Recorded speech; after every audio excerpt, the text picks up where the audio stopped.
Hello friends, સ્વાગત છે તમારી મારી યુટ્યુબ ચેનલમાં. આજે આપણે ફરી એક ન્યૂ સ્ટોરી લઈને આવ્યા છીએ.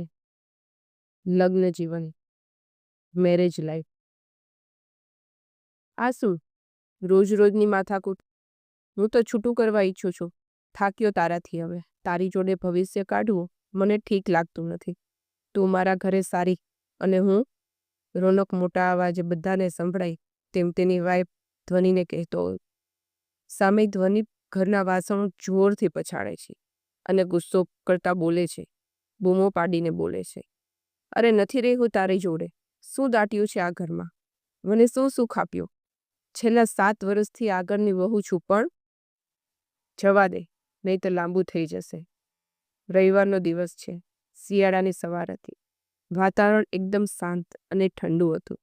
ચારે બાજુ નીરવ શાંતિ હતી અને એવામાં આ ઘોંઘાટ લોકોની ઊંઘને ડિસ્ટર્બ કરતો હતો.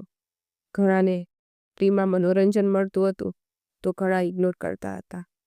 એ યંગ કપલના ઝઘડાને કારણે મારી આંખ ખુલી ગઈ. બેડ પરથી ઊભો થયો, મોઢું ધોઈને ફ્રેશ થયો, દરવાજેથી ન્યૂઝપેપર લીધું, બાજુમાં પડેલી દૂધની બોટલ લીધી, ધીમા અવાજે મારી રૂટીન ચાલુ કર્યો. જોડે રેડિયો ચાલુ કર્યો અને સંતવાણી સાંભળવાનું ચાલુ કર્યું. દૂધને ગરમ કરવા મૂક્યું ત્યાં સુધી બારી થોડી અડધી ખોલી. સુસવાટા બંધ પવન વાતો હતો. 2 ઘડી ઊભો રહી અને નીચે જોવા લાગ્યો. રવિવારના કારણે ઘણી શાંતિ હતી. સામે મીના માસી કચરો વાળતા હતા. બાજુમાં રહેતા દવે કાકા તેની વાઈફ જોડે બેસીને પંચાત કરતા હતા. મારી ક્રોસમાં પેલું કપલ ઝઘડતું હતું. મેં બારી બંધ કરી અને ગેસ ઓફ કરી કોફી બનાવી. કોફી અને પેપર લઈને બાલ્કનીમાં બેઠો. ટાઈમ્સ ઓફ ઇન્ડિયા પાના વાંચતો હતો. કોફીની જોડે બ્રેડ હતી અને 3 બિસ્કિટ. કોફીને ચૂસકી લેતો અને નીચે નજર નાખતો હતો. સામે ફરીવાર પેલું કપલ ઝઘડો કરતો હતો. જો ધ્વનિ, આજે ફેસલો થઈ જાય. હું આગળ વધવા માંગતો નથી. હું કંટાળી ગયો છું તારા વિચિત્ર નેચરને કારણે. હું કંટાળી ગયો છું. હું માનસિક રીતે હેરાન થાઉં છું. મને ખબર હોય તો તારી સાથે લગ્ન જ ના કરત. બસ બંધ થઈ જા. હું મારા ઘરે આજે જ જતી રહું છું. કાયમી ધોરણે જાઉં છું. ક્યારે પાછી નહીં આવું. ગમે તે થાય. ધ્વનિ આજે ગઈ, હવે પાછી નહીં આવે. રહેજે તું અને તારી વાહિયાત મેન્ટાલિટી. આ બાજુ મારો કોફીનો મૂડ ખરાબ થઈ ગયો. મને તેમની વાતોમાં રસ પડ્યો. હું તેમની વાત કાન દઈને સાંભળવા લાગ્યો. ન્યૂઝપેપર બાજુમાં મૂક્યો અને બાલ્કનીમાં ઊભો થયો. તેમના ઘર તરફ જોવા લાગ્યો.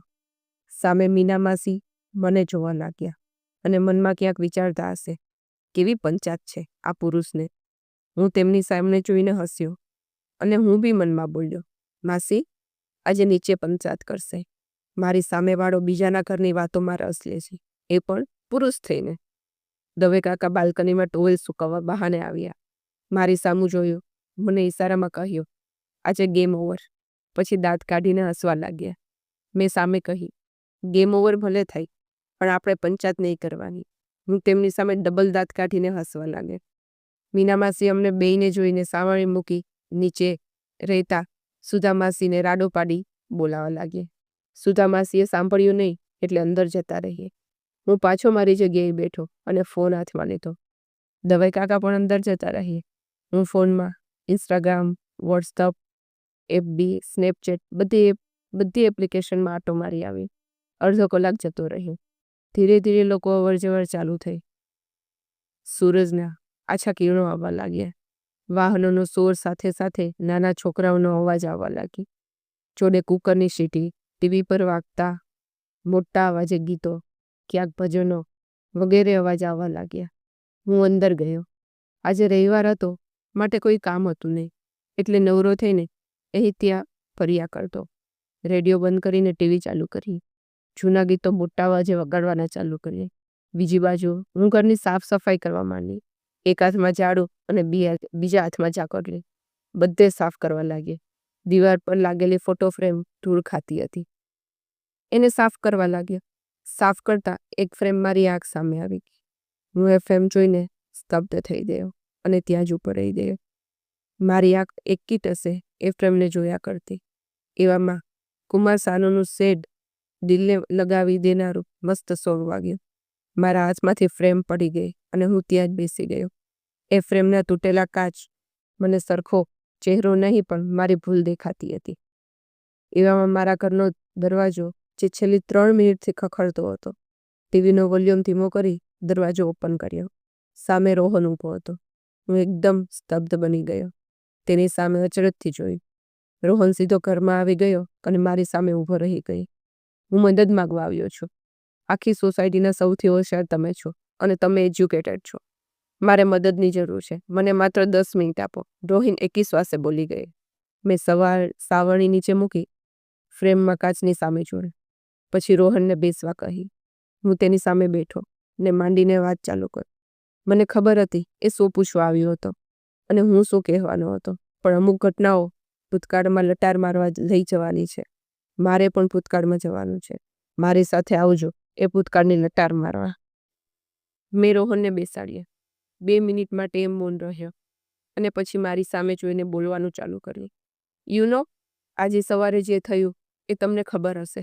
કેટલા મોટા અવાજે મારી વાઈફ મને બોલતી હતી. મને ખબર છે, આખી સોસાયટીના લોકો સાંભળતા હતા. મને એ જ ખબર નથી પડતી લગ્નના 7 વર્ષ કેમના મેં પાણીમાં કાઢ્યા. હું મારી વાઈફને સમજી ન શક્યો. મેં તેની વાત સાંભળી અને કહ્યું, લવ મેરેજ કે? સામે એ મનમાં હસ્યો અને મારી સામે મોઢું બગાડીને બોલ્યો, લવ? તંબુરાનો લવ? મેં તેની વાતમાં વચમાં કાપી અને ફોન જોવા લાગી. ટીવીના વોલ્યુમ સહેજ વધારી. રોહનની નજર નીચે પડેલી તૂટેલી ફ્રેમ પર ગઈ. એ ફ્રેમને જોવા લાગ્યો. મેં તેની સામે જોયું અને ધીમા અવાજે હું બોલ્યો, આ મારી વાઈફ છે. સામે રોહને એ ફ્રેમને જોયા કરી. એ મનમાં વિચારતો, ભૂલથી ફ્રેમ તૂટી ગઈ હશે. મેં કાચ ભેગા કર્યા અને રોહનને કહ્યું, આ જિંદગીમાં કાચનું મૂલ્ય વધારે છે. તૂટી જાય છે પછી રિપેર થઈ શકતા નથી. કાચ એ નાજુક છે, તેવી જ રીતે લગ્નના સંબંધો પણ નાજુક છે. એનામાં આવેલી તિરાડ સુધારાય છે પણ તૂટેલા કાચને છોડી શકાતો નથી. તિરાડ આવે ત્યારથી જ તકેદારી રાખવાની. આ લગ્નની નાવ તારે હંકારવાની છે અને તું જ ખલાસી છે. એ નાવમાં બેઠેલા તમામ યાત્રીની સુરક્ષા આપણા હાથમાં છે. રોહન મારી સામે જોયા કરતો. હું અંદર ગયો અને પાણી લઈને આવી. તમારે અહીં આવે માંડ 2 મહિના થયા છે. તમે પહેલાં ક્યાં રહેતા હતા? પાણીનો ગ્લાસ આપતા હું બોલ્યું. અમે છેલ્લા 7 વર્ષથી ભાડે જ રહીએ છીએ, કારણ કે મારા લવ મેરેજ અને ઘરમાં મને પ્રવેશ મળ્યો નહીં. હું ધ્વનિના કારણે ઘરની બહાર નીકળી ગયો. ઘર બહાર નીકળ્યો એવામાં ભાડે જ રખડું છું. એટલામાં દવે કાકા આવ્યા અને મારી જોડે બેઠા. મેં તેને કાનમાં કહ્યું, ઘણી કરતા નહીં, એ ત્રસ્ત છે.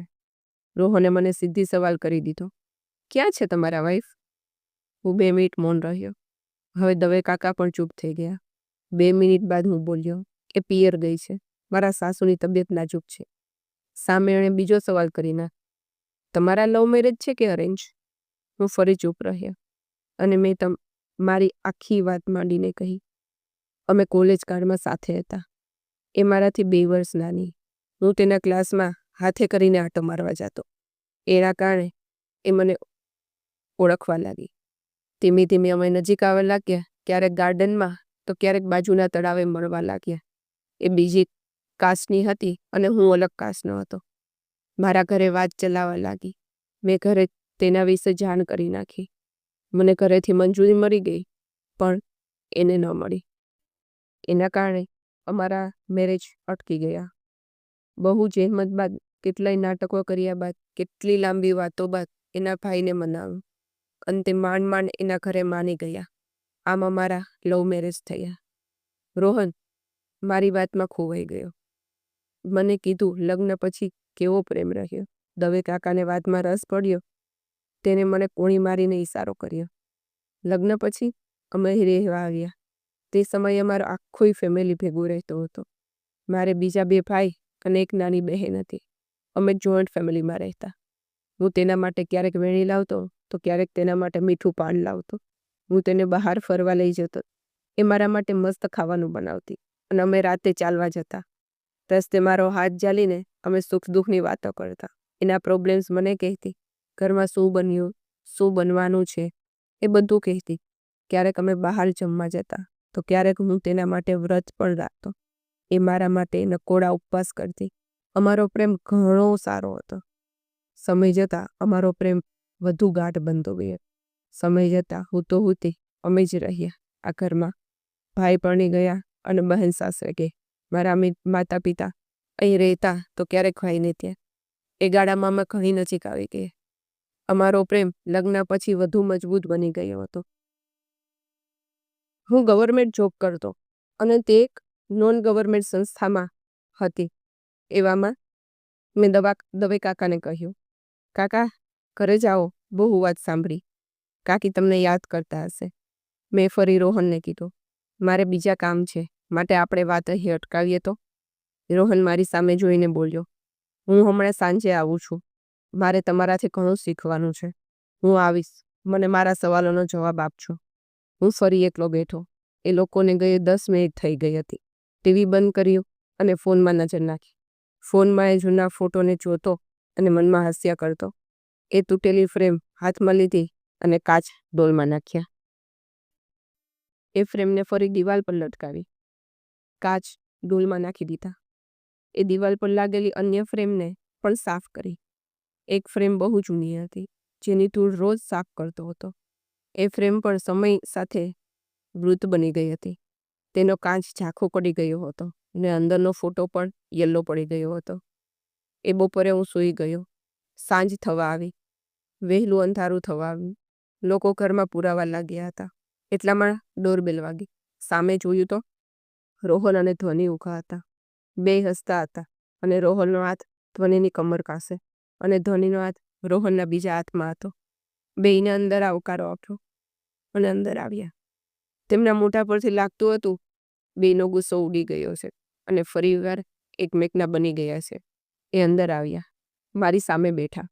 હું તેની પ્રતિક્રિયા સમજી ગયો હતો. રોહન સીધો ઊભો થયો અને મારા હાથને પકડીને બોલ્યો, વાહ લવગુરુ, મારી નાવને ડૂબતી બચાવી દીધી.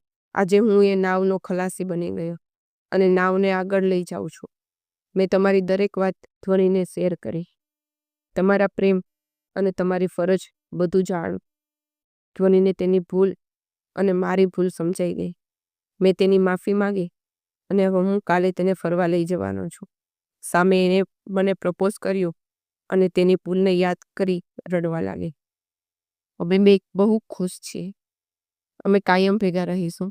આ પ્રેમમાં આજથી વધારી થશે. આ લગ્ન જીવનમાં આજથી વધારી થશે. ધ્વનિ મને પગે લાગી અને બોલી, તમારા વાઈફ આવે ત્યારે અમે ફરી આવીશું. આવા સુંદર વિચારોવાળા પતિની લાઈફ કેટલી સુંદર હશે. મારે મળવું છે. હું કશું બોલ્યો નહીં અને તેના માથે હાથ મૂકી દીધો. રોહન ફરી ઊભો થયો અને મને ગળે લાગ્યો. થેન્ક યુ સર, મારી મેરેજ લાઈફને સુધારવા માટે, મારી લવ લાઈફને પાછી લાવવા માટે. ધ્વનિ મારી સામે રસોડામાં પાણી લેવા ગઈ. પાણીનો ગ્લાસ લઈને બહાર આવી. તરત જ મને પૂછ્યું, કેટલા સમયથી બહાર છે તમારી વાઈફ? ઘરની હાલત જોઈને લાગે છે એ ઘણા ટાઈમથી નથી. હું ધ્વનિની સામે જોવા લાગ્યો. રોહને ધ્વનિને ઇશારામાં કીધું, આવા સવાલ ના પૂછાય. ધ્વનિથી રહેવાયું નહીં અને મને ફરી પૂછ્યું, શું નામ છે વાઈફનું? મેં પાણી પીધું અને બારી બહાર જોયું. સાંજની રાત થવા આવી હતી. વાતાવરણ એકદમ ઠંડુ હતું. ગ્લાસ મૂક્યો અને મેં કીધું, એનું નામ કિરણ. એ હાલ પિયર ગઈ છે. હમણાં ત્યાં રોકાવાની છે. એટલે ઘરમાં બધું અસ્તવ્યસ્ત પડ્યું છે. સ્ત્રી ઘરમાં ન હોય તેની ચાળ એક સ્ત્રીને ખબર પડી જ જતી હોય છે. જો કોઈ પુરુષ ઘરમાં ન હોય તો કંઈ ખબર પડતી નથી. કિરણ છેલ્લા 3 મહિનાથી ત્યાં છે. ધ્વનિ હાથ દઈને સાંભળતી હતી. એને મને ફરી સવાલ કર્યો, તમારું લગ્ન જીવન સુખી હતું? તમે અમને લગ્ન જીવનમાં તારી લીધા, પણ તમારું લગ્ન જીવન સફળ હતું? રોહન વચમાં બોલ્યો અને ધ્વનિને ચૂપ કરાઈ. રોહન અને ધ્વનિ ઊભા થયા અને બહાર નીકળ્યા. ધ્વનિ જતાં જતાં બોલે, એ દિવાલ પર લાગેલી ફ્રેમની ધૂળ એ સાબિત કરે છે કે તમારી મેરેજ લાઈફ સફળ નથી. મેં દરવાજો બંધ કરી.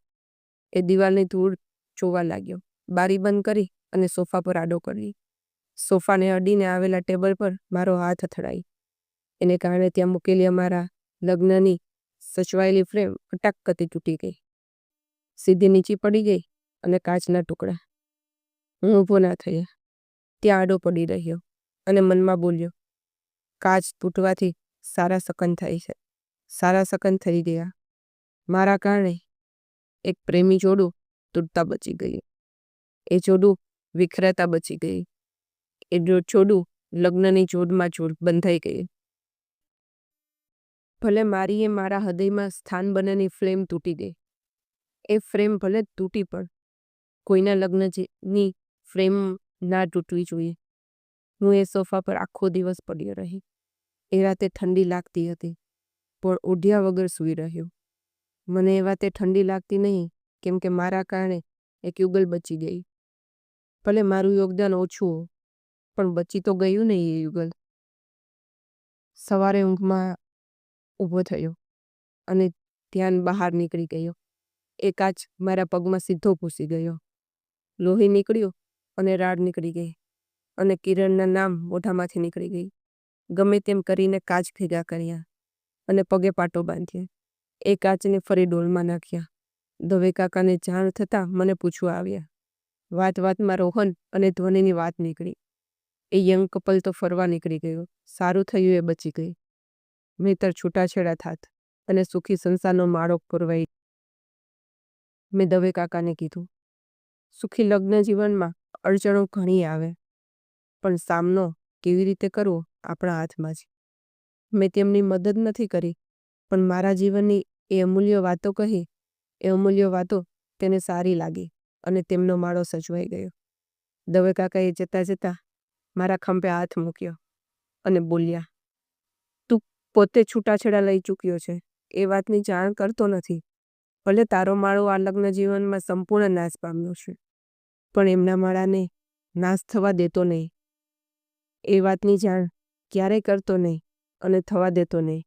મેં દવે કાકાને ખંભે હાથ મૂક્યો. એમની સામે હસ્યો અને બોલ્યો, કાકા, છેલ્લા 7 વર્ષથી એકલો છું. એ વાતની જાણ કોઈને નથી, તો પછી એ નવા આવેલા કોઈ હિસાબે જાણ ન થાય, અને જાણ થશે તેમને સમજાવવાનું કેવી રીતે આગળ ટકવું.